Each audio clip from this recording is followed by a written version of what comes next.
Al-Quran surah ke-89 Al-Fajr di ayat yang ke-1 ya. Sudah? Sampai ayat 3. Bismillahirrahmanirrahim. Wal fajr walayalin ashr wasyaf'i wal watr. Tambahkan satu ayat lagi, wal laili idza yasr. Baik, wal fajr.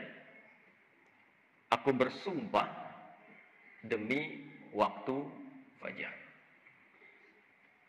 Di dalam Al-Quran kita temukan ragam sumpah yang langsung disampaikan oleh Allah Subhanahu wa ta'ala.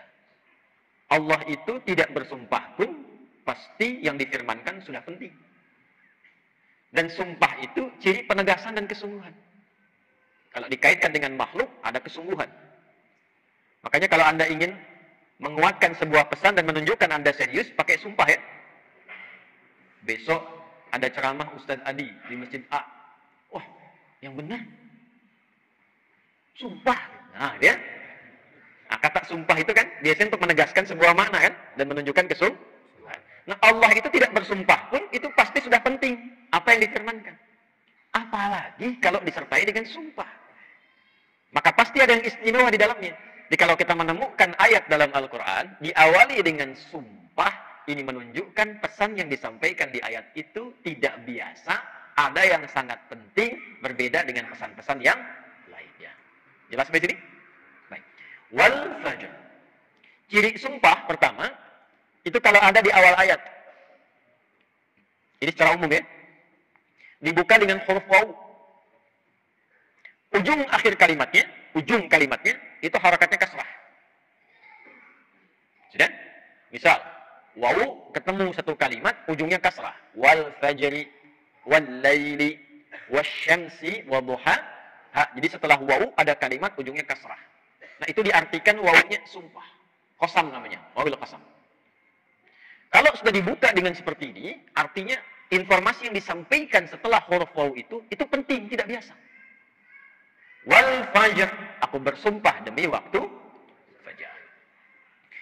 Ada beberapa pendapat dari kalangan ulama tentang fajar yang dimaksudkan di ayat ini. Jadi di sini Allah bersumpah dengan 5 hal. Ada 5 sumpah.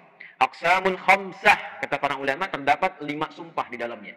1, wal fajar, demi waktu fajar. 2, walayalin ashr, dan 10 malam yang istimewa. 3, wasyaf'i, demi waktu genap. Kemudian 4, wal watr. 5, wal laili idza yasr. Ada 5 di sini disebutkan, menunjukkan ada 5 yang istimewa. Saking istimewanya dibuka oleh Allah Subhanahu wa taala dengan sumpah.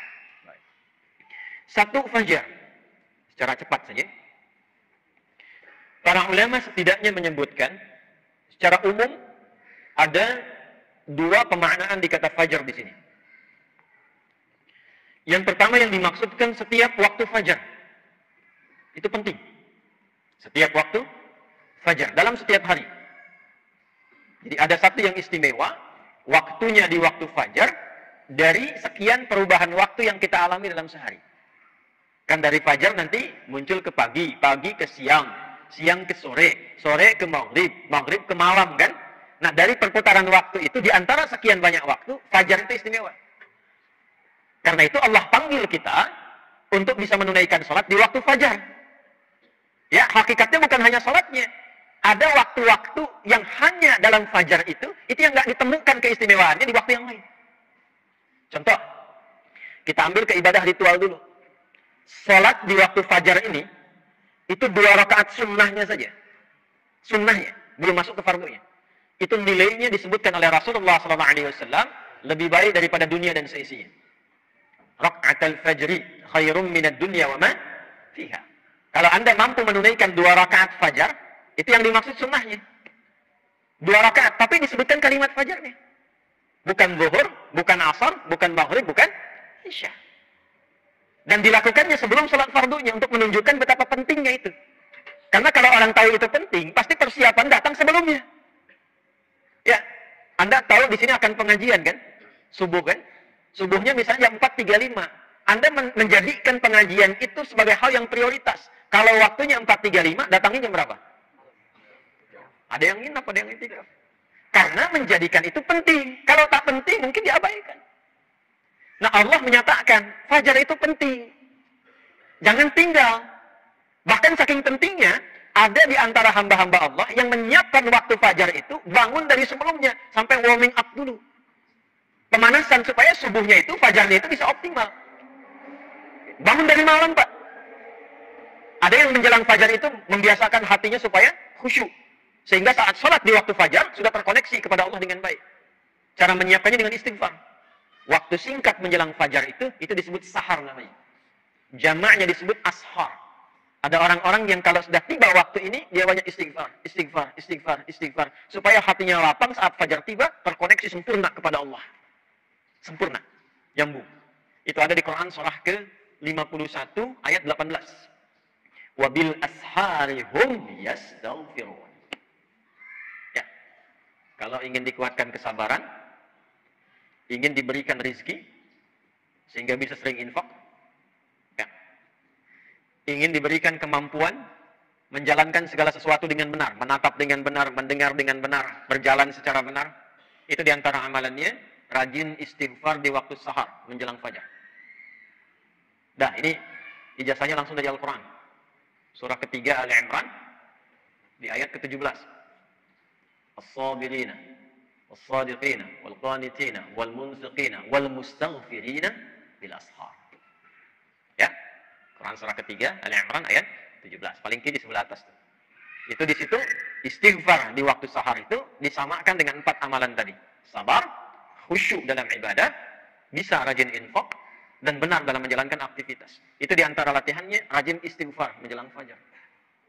Makanya kalau sudah istighfar, terbuka hatinya, terkoneksi dengan Allah, itu ibadahnya akan lebih enak dibandingkan dengan yang jarang istighfar.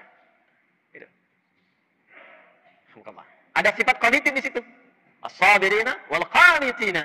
Sedangkan kita diminta sholat itu dengan sifat kunut. Orang ini disebut qanit, jamaknya qanitin. Ada di mana ayatnya? Al-Baqarah ayat 238. Hafizu 'alas shalawati was salatil wusta wa qumu lillahi qanitin. Kalau mau salat, mau enak salatnya, jangan sekedar salat. Memang betul sudah selesai. Ya, menuntaskan kewajiban, beban kewajibannya hilang. Tapi kenikmatannya dapat enggak? Manfaatnya dapat enggak?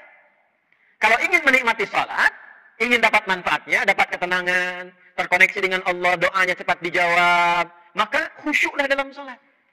Nah, di antara cara mendapatkan khusyuk itu istighfar. Dibuka. Sehingga sekat-sekat yang membuka kita itu, yang menghambat koneksi kita dengan Allah itu terbuka. Ini dari Quran. Dari Quran. Nah, dibiasakan istighfar paling enak itu di waktu sahar menjelang fajar. Apalagi kalau bisa tahajud sebelumnya. Kalau bisa tahajud, ya, tahajud, kemudian istighfar, terbuka hati, rajin memberi di situ, itu disebut langsung oleh Quran kalau dia bertahan dengan itu sampai wafat, itu disebut sebagai calon penghuni taman surga yang sedang beraktivitas di bumi. Quran surah 51 ayat 15 sampai dengan ayat 23. Innal muttaqina fi jannatin wa 'uyun akhidhina ma atahum rabbuhum innahum kanu qabla dhalika muhsinin kanu qalila minal laili ma yahja'un. Itu tahajudnya. Wa bil asharihum yastaghfirun. Itu istighfar. Nah, hakikatnya kita bangun malam itu, hakikatnya kita istighfar di waktu sahar untuk persiapan ke fajarnya. Salah satu maknanya itu. Makanya Nabi kan ya suka rebahan kan sedikit ya. Bukan rebahan yang sempurna. Ya, kalau rebahan asli ya. Coba dicek tuh. Kalau ada rebahan Nabi itu, miring sedikit ke kanan kan. Setelah istighfar tuh nunggu-nunggu sampai fajar tiba. Supaya kesadarannya optimal. Ada apa di fajar itu sampai dipersiapkan sebelum itu? Sampai 2 rakaatnya lebih baik daripada dunia dan seisinya. Itu kalau dibaca pakai iman, gak ada yang bisa menandingi. Saya tanya antum, dikasih 1 juta atau 2 rakaat sebelum subuh? Ayo. Kok masa? Huh? Coba dicek. Sana ada lomba balapan di sirkuit tuh. Berlangsungnya sebelum subuh. Siapa yang datang duluan di dekat situ, 10 tempat pertama mendapatkan bonus 5 juta. Cuma nontonnya dapat 5 juta. Tawaran kedua, datang ke masjid, tunaikan 2 rakaat sebelum subuh setelah adzan tiba, dapat dunia dan seisinya. Lebih baik daripada dunia dan seisinya. Pilih mana? Nonton di sirkuit atau 2 rakaat sebelum subuh. Tuh, makin pelan jawabannya. Karena babnya iman, bukan akal. Akal yang dibimbing oleh iman itu lebih tajam nanti cara berpikirnya. Mampir aja ke masjid, ntar balik lagi ke sana. Berarti ada yang penting. Kalau antum ingin latihan jadi orang baik, atau anak pengen jadi baik, tuh konsistenkan subuh. Ulama tuh tidak banyak ceramah, tidak banyak cakap, bilang subuh aja, konsisten. 40 hari, subuh terus, ya? Sering begitu, ya? Nah, itu saya bahas ilmunya sekarang. Dan itu dari Quran. Makanya agak aneh kalau rajin ta'lim, rajin saling mencela. Sholat, kok menjadi saling menuduh. Orang sholat itu bersih hati. Orang ta'lim itu bersih jiwa. Nah, cara memulainya fajar. Kenapa Allah bersumpah dengan fajar? Karena Allah menginginkan hambanya jadi baik. Itu pesannya. Nanti sifatnya beda dengan zuhur, beda dengan asar, beda dengan maghrib, lain dengan isya. Fajar itu pembukanya. Karena itulah saat fajar dipanggil, iman kita terpancar. Makanya saat tidur kalau dengar adzan, itu kan terpancar kan, sudah adzan. Dan sekelebat itu ada yang meminta kita bangun tuh. Allahu Akbar, Allahu Akbar. Bangun tiba-tiba dengan adzan. Itu yang terpanggil imannya. Ketika cahaya iman itu merespon suara adzan, itulah fajar namanya. Dari maknawinya. Dari segi waktu, dia melatih keadaan kita jadi lebih baik, terkoneksi dengan Allah, kalau sudah hatinya bersih, nyambung dengan Allah, doanya mustajab. Innallaha tayyibun la yaqbalu illa tayyibah. Kata Nabi demikian. Allah itu maha baik sehingga akan cepat menerima dari yang baik-baik. Hatinya sudah baik, sudah lapang, jauh dari maksiat, maka apapun yang dia minta dikabulkan oleh Allah Subhanahu wa taala. Karena itu saat-saat paling tepat untuk berdoa itu, memperbanyak doa itu saat fajar. Malaikat kumpul semua. Hadisnya sahih. Ya, inna malaikatal laili wa malaikatal nahar tajtami'u fi waqtil fajri atau kama qala Rasulullah sallallahu alaihi wasallam. Malaikat siang dan malam kumpul semua di waktu fajar. Alhamdulillah malaikat itu ghaib. Kalau tampak tak jadi kita ke masjid. Sayapnya banyak tuh. Siapa? Israel. Balik lagi. Kumpul semua. Nah, kalau sudah kumpul malaikat itu banyak berkahnya. Berkah itu ziyadatul khair, bertambah kebaikan. Kalau doa diaminkan. Kalau istighfar dimohonkan ampunan kepada Allah. Berkah lagi kalau subuh jamaah pengajian, berkah. Berkah lagi itu. Itu dari berangkat langsung malaikat memohonkan kepada Allah kebaikan.